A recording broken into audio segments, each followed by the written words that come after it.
And it's wildly incorrect. And let me tell you why.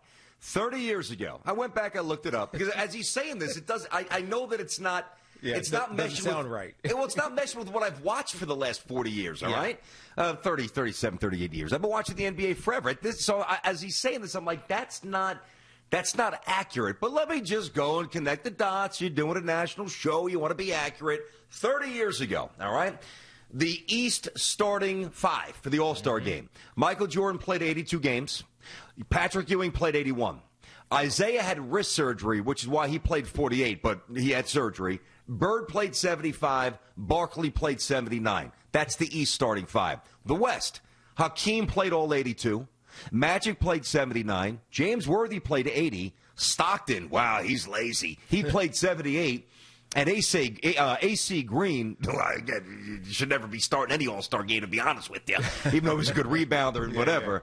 He started all 82 games. So when the commissioner tells, I'm not saying that there's no truth, especially the beginning part about how there's a correlation where fatigue could lead to injury. I get all that. And these guys are making so much money. Yeah. It's about the chase for the chip. I get you don't need to play all 82 games, but don't lie to us. Don't say that it's the same, because it's not the same as it was 30 years ago. Not even close. The problem for me is less about the 30 years ago. That's what he just said sounds directly in contradiction to what he said 2 or 3 years ago when they were talking about resting players. You remember this conversation? And teams are going to be fined if they rest their guys without a viable excuse. Now, I'll give him some leeway here because the mental health side of this has become in vogue, has become more talked about amongst professional athletes and professional sports leagues and professional sports unions. Yeah. And so I'll give them a little bit of a leeway there.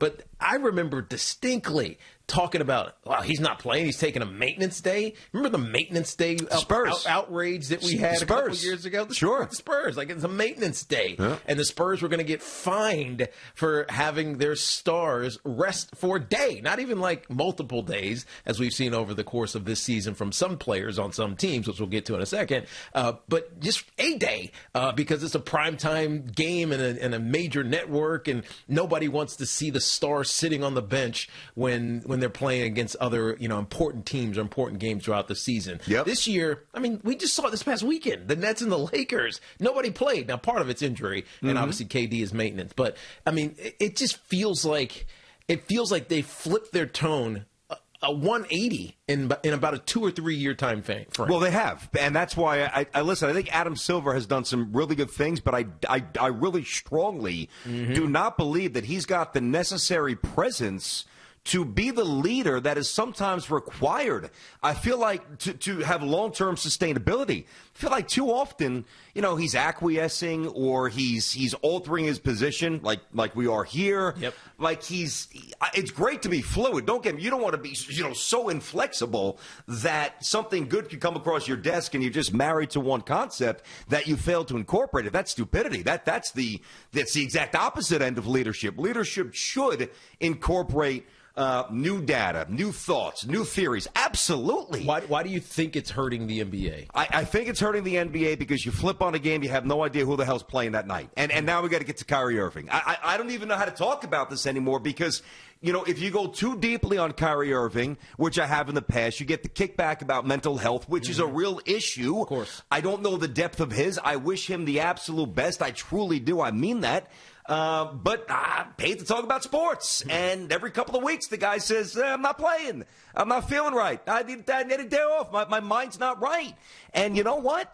That's not acceptable. Not acceptable. Well, it is. It's not acceptable for fans. Now, the league might accept it, and the Nets certainly accept the Teak because he's getting every penny of that $40-something million contract. He's not saying, you know what? I need a little time off. Let me give you back some of the money that I'm not going to earn. And I wouldn't expect him to do that either. But at some point, and I'm not trying to sound overly callous or insensitive or Neanderthal. I get there are real issues in this world that far supersede basketball. Trust me, I get that. But the guy's job description, literal job description, is to play for the Brooklyn Nets. And too often, you don't think playing. Yeah, no, I remember this conversation when he first took that mental, we didn't even know it was a mental health day. It was just personal days where he disappeared for 2 weeks or so. And, at the time, and I probably still feel this way, BT, I was reticent to attack him or go after him for not fulfilling his obligation to play for the Nets. I felt hamstrung by the fact that I had no idea what's going on. And I think that's not a problem. It's just the reality is that I still don't know what's going on with Kyrie Irving. And maybe at some point it comes out, maybe it doesn't.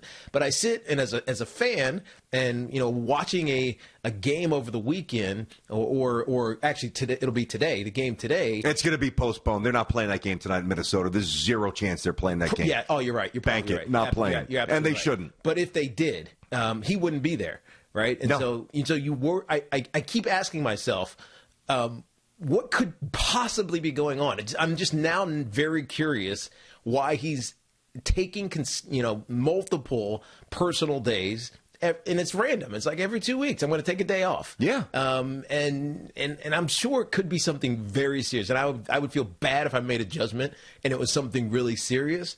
But at this point, I got to wonder, if the Nets even know. I'm sure they do, but how come nobody said anything about it? Like, this is okay for Kyrie to do this. I know they're letting him do it, but it just, I don't know. It feels off to me, and it's not frustrating because they're going to be great when they come back. At least I hope they are. At least I think they will be. But I have no idea why Kyrie is getting these excused absences.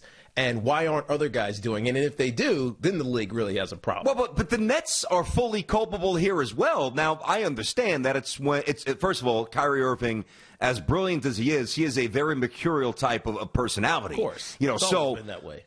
No question. So if it's my team, I want to make sure there's harmony within, and I want to make sure I'm not going to be disingenuous here. If it's my squad and I'm trying to win a championship, I know that I've got to massage and on some level, I hate to use this word, but this is just understanding where pro sports is at this point, to placate Kyrie Irving on some level. All right, as long as it's not to the ultimate detriment of the team, then I've got to stop that. But if it's a massaging of ego or acquiescing to a couple of while I don't think I would handle it the way the Nets have, because they haven't really said anything, and there's no rhyme or reason to it, I understand that they've got to do what they got to do for the Nets. I understand that. But, the problem is, it's almost like